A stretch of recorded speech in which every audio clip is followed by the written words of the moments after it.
શું કહેતા હતા કનુલાલ, તમે શું કહો છો? બાજુ છે ને આ પંખા સાફ કરવાના પાખડા વાળી નાખે છે. એ મેં એને કેટલી વાર કીધું, 100 વાર કીધું હશે કે પંખો જ્યારે તમે સાફ કરો ને ત્યારે હળવા હાથે સાફ કરો.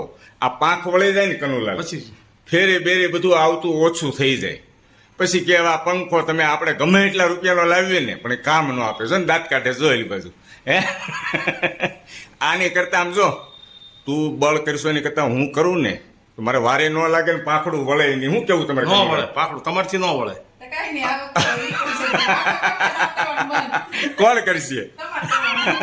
એટલે ખાલી શીખવાડું છું કે હળું હળું ધીમે ધીમે પાંખડાને વાળો નહીં ને. તો હું કરું એમ કહો છો ને, એટલે હવે આ પંખા નહીં સાફ કરો તમારે. આ ઘરે ઘરે બીજી મારી બહેનો અને માતાઓ જોહે ના એટલે મને ઠપકો તો દે એટલે કુમાર તમે પંખા સાફ કરો ને તો તમને ખબર પડે.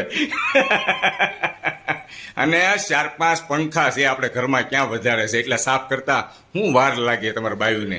આવું શરીર હોય ને વાર લાગે?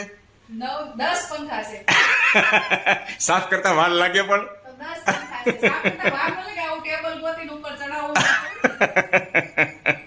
કાંઈ નહીં, મસ્ત બનાવી દો. પણ મારો એક કહેવાનો હેતુ એ હતો કે ધીમે ધીમે શાંતિથી એને સાફ કરો ને તો આયુષ્ય આનું વધે એમ, પંખાનું ઘટવા કરતા.